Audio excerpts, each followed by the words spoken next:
So good day po my fellow taong bayan at ngayon po papag-usapan na natin tong SALN ng mga senador. Okay, so may nirelease po din yung congressmen pero iilan lang po kasi yon. So I will just be focusing na lang po yung discussion ko sa Senate SALN kasi all 24 senators po natin has already released their SALN. Okay, at kung makikita po ninyo itong post ng News 5 was October 29 pa po but it is already November 3 as of the date of recording this. So medyo na late na po talaga tayo but since wala pa naman pong magaganda or bagong balita talaga, I decided po after my 5-day absence na gawan ko na talaga ng video itong SALN. Okay, so basically po I will be explaining the legal basis ng SALN po, bakit to siya fina-file, and then sasagutin ko po yung one of the more interesting questions dito kung whether or not pwede ba talaga pekein yung SALN. And then lastly po, magbibigay lang din ako ng personal observations ko dito sa mga amount involved ng mga senador po, sa SALN po ng mga senador natin. From Senator Mark Villar's 1.2 billion, Senator Raffy Tulfo's 1.052 billion, and then the poorest of all the senators, si former Senate President Chis Escudero at 18.8 million. Okay, so kung curious po kayo sa SALN, yan po, papag-usapan nating lahat yan. Okay, so good day po ulit my fellow taong bayan, and to start things off po, we will look at the legal side of things, yung mga batas po, yung legal basis for this. And kung makikita po ninyo, nasa 1987 Constitution na naman po tayo. Okay, so dito po ngayon, pupunta ulit tayo sa Article 11 pa rin po, Accountability of Public Officers. Diba? So ito pong Article 11, dito po nakalagay yung impeachment, yung ombudsman, provision sa Constitution, at dito rin po yung tungkol sa SALN, sa Section 17 to be specific.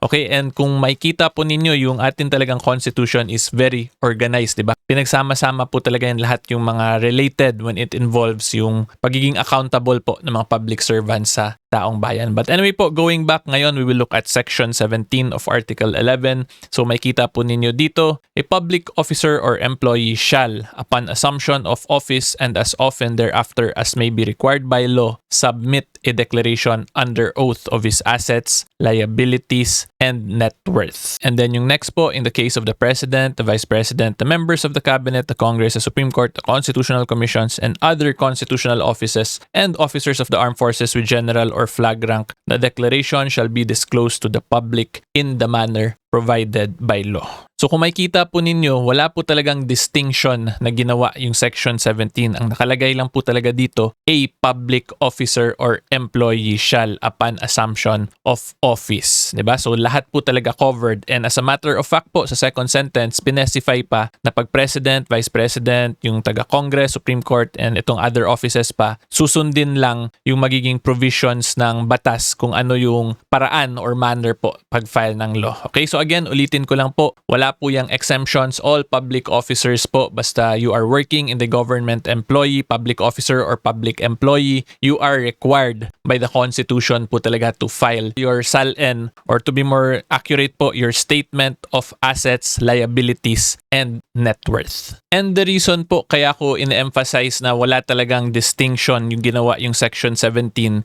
kasi kung maalala po ninyo, di ba there are some provisions dito sa Constitution natin na applicable dun sa regular public officers pero hindi applicable to the members of Congress. So yan lang po ang gusto ko lang din klaruhin regarding this. So ngayon punta naman po tayo sa next interesting question natin dun sa whether or not pwede ba pekein yung SALN.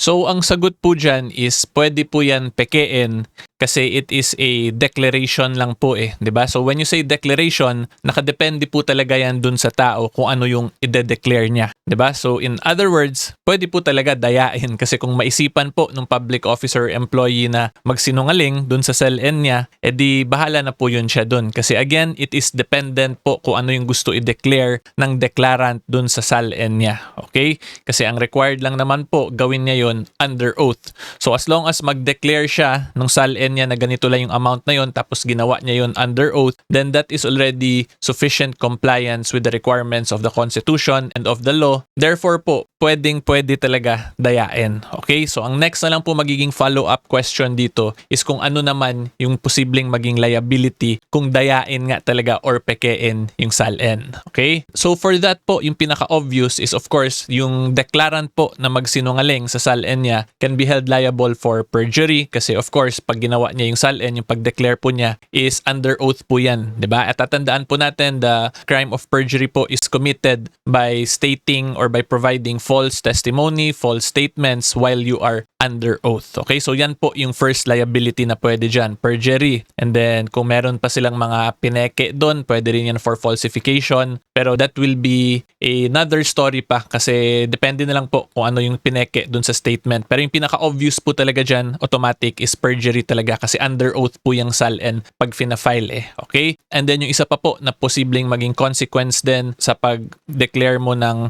maling SALN or by failure in providing a SALN, yung best example po niyan is yung case ni former Justice Sereno, 'di ba? Kasi yung nangyari po doon kay former Justice Sereno, she was ousted from her office as Chief Justice via quo warranto kasi question po doon yung SALN niya na meron daw mga irregularities at mga mali-mali basically po na ginawa si former Justice Sereno. At dahil po doon sa mali at mistake ni Justice Sereno sa SALN niya, natanggal po siya from office as the Chief Justice and in effect because quo warranto po yung pagtanggal sa kanya, it is equivalent to as if po hindi naging Chief Justice si former Justice Sereno. Kaya pag i-check nyo po sa Supreme Court records, hindi po siya listed as a former Chief Justice. Okay, so yan po yung mga possible liabilities and possible consequences po if you improperly declare a SALN or fail to declare your SALN. So ngayon po, punta naman tayo sa next question which is whether or not effective ba yung SALN requirement ng ating Constitution.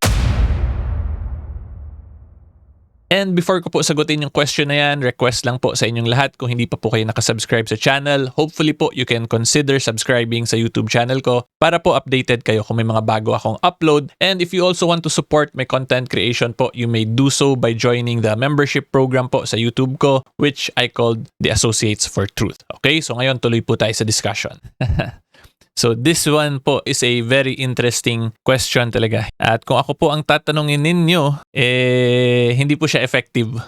Yan po yung pinaka-simple way and direct na masasabi ko. Kasi tatandaan po natin, ang purpose po niya ng requirement ng SALN is for accountability po ng public officers natin para po mapakita nila sa atin na hindi sila magnanakaw, hindi sila corrupt, and so on and so forth. Yan po talaga yung purpose ng SALN requirement na yan. Kaya nga po nakalagay siya dun sa Article 11, di ba, ng ating 1987 Constitution which is titled The Accountability of Public Officers. Kaya ko po siya nasabi na hindi siya effective is because madami pong nagsisinungaling sa SALN talaga. Okay? And I am stating this based on personal knowledge as a former member po ng House of Representatives. And the reason why I am sharing my personal experience po, kasi yung SALN nagiging topic din po yan between congressmen, between senators. Well, at least po during my time in Congress, the 17th Congress, there was a time na nagiging topic din po yan sa mga congressmen. Tapos nag-aasaran na lang po yan na paano ba naging ganyan lang SALN mo? Tapos kung ano-anong luxury watch, luxury car yung congressman na yun. So yan lang po ang masasabi ko. Hindi siya effective because kasi yun nga po, di ba, like what I explained earlier, it is really dependent kung ano yung gusto i-declare lang ng public officer or public employee. And then yung isa pa po dyan, yung requirements din ng batas natin is ilalagay mo lang kung ano yung nandun sa bank account mo for the cash on hand naman yan or cash on in bank. Paano po kung itago mo yung cash na yun, di ba? Ilagay mo, let's say, invest mo somewhere kung saan na magic. Di yun, hindi na agad magre-reflect yun sa SALN niya. That very simple manner or loophole po na pwedeng gawin. So yan po yung mga reasons kaya ako nasabi na hindi talaga siya effective kasi madami pong mga loopholes or mga paraan para mapalaki or mapaliit yung SALN po ng isang public officer. Okay? So hopefully klaro po yan. And for the last po na discussion natin is magbibigay na lang po ako ng personal observations ko dito.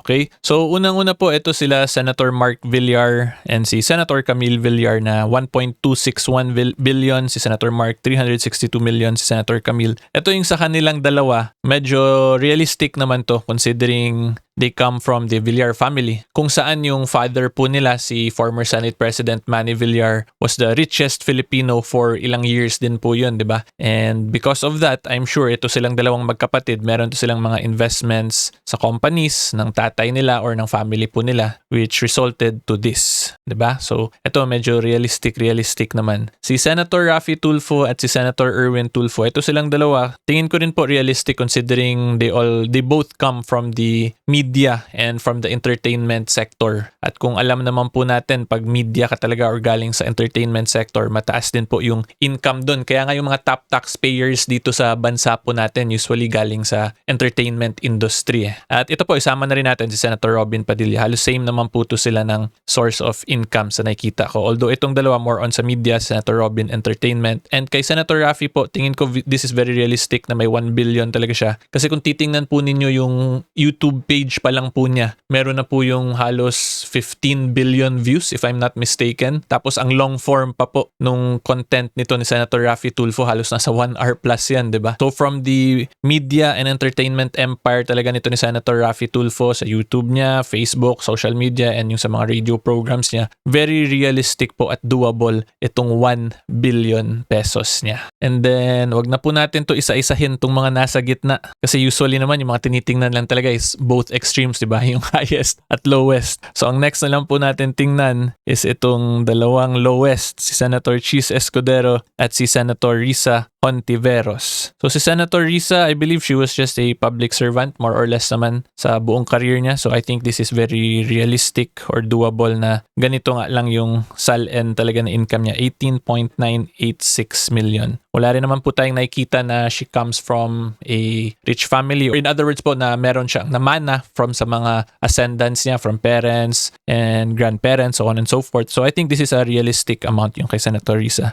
Yung kay Senator Chis Escudero, ang masasabi ko lang po dito, si Senator Chis is a second generation or third generation politician. So I'm not sure how he was able to come up with this amount.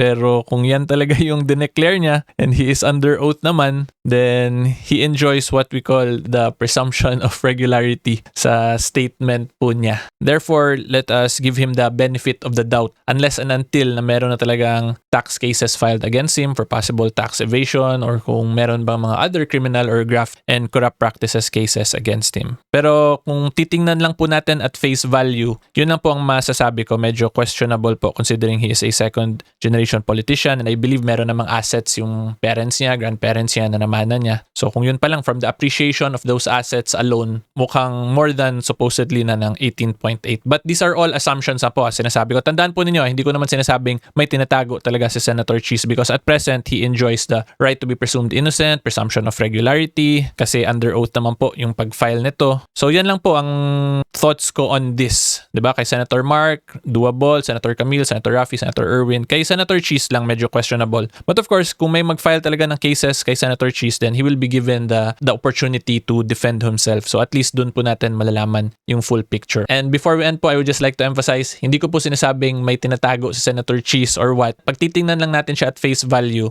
yung reaction lang talaga ng isang reasonableng tao ay medyo parang, teka lang, parang hindi to normal. Kasi he is a second generation, I believe, or third generation na ba, na family of politicians. Okay, so hopefully klaro po yan. If you like more legal videos, subscribe lang po kayo sa YouTube channel ko. And until next time po, see you all. Bye-bye!